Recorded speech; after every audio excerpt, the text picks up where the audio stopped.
what did it take from you and the team to close the way that you did tonight for a team that you guys have not always been super sharp in clutch time situations? I got 2 words for you. Jaden McDaniels. It's just that simple. Once again, he's been incredible for us all year. How did you kind of manage the emotions of the environment? I mean, it was super intense game, fans going. I'm not gonna lie, man. This was the best that the fan. It was so loud in there today. Like when Drew got his first basket, it was so loud in there. Like I couldn't hear the play.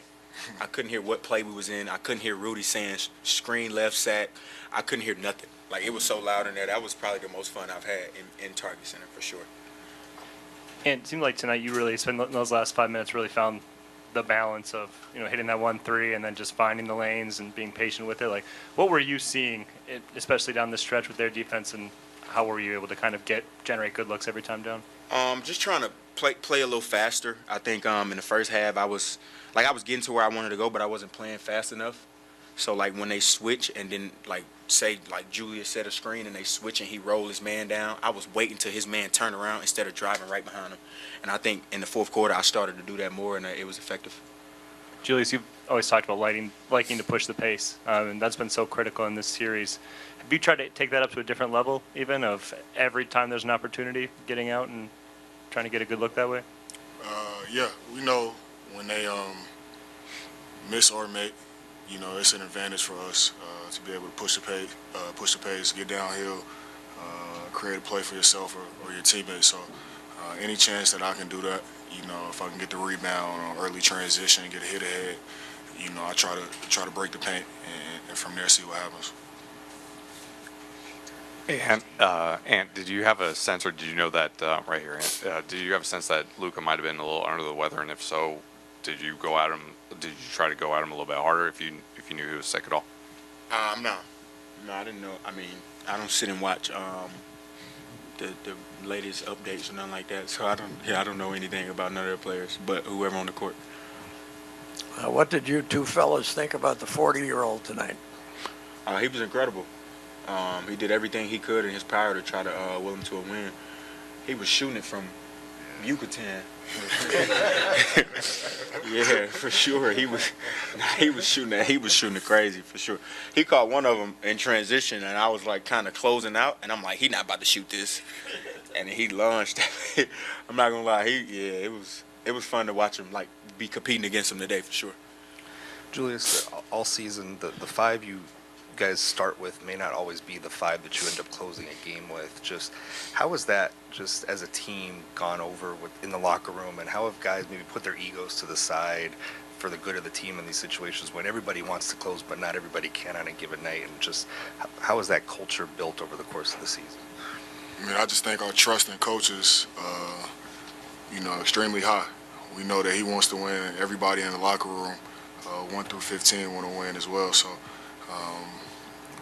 that's all it's about right now. It's not about egos or minutes, shots. None of that stuff matters. It matters like tonight, at the end of the night, did we get to win? And, that's what we play for every single night. So we're a very much together group. And, we recognize all those situations. So it's like at some point, even if you don't finish the game, we're going to need you at some point. You know what I mean? So it might not be your night tonight, but having that trust that coach is going to, put you in when we need you, that's all we can ask for. And on the 3 that you hit Nas with, when did you see him open? At what point did you know that you were going to him on that particular play? To go up 6? Yeah. I think we ran an action to get Luka to switch, and they didn't switch. I seen them about to double me, so I just tried to attack Luka. I got to the baseline, and since the first game, they've been taking away the corners, so I didn't even have to look in the wing. I knew somebody was on the wing, whether it was Nas or Dante, and I really couldn't even see him. I just threw it to the wing because I knew somebody was going to be there. And luckily it was Nas Reed, you know what I'm saying, the fan favorite. So he was able to come up big for us, man. And with Jaden, and Julius got to shoot more. He took fucking 13 shots. You all right? You good? He took 13 shots, y'all. I'm tired as hell, bro. And he was. I had 10 free throws. He was. Yeah, he did. You're right. So okay. Balance. I'm sorry. He was incredible from the field. He only took 13 shots. We need him to take I like agree. 10 more shots. You know what it's like to guard Luka. You're probably getting the second most possessions guarding him. Jaden is guarding him the rest of the time. What do you think it's like for him to be able to do that much defensively and be able to contribute offensively? I told him maybe like 2 years ago, like, bro, I don't understand, like, what type of shape you in. I don't know what you do in the summertime, like, because do he ever look tired to y'all?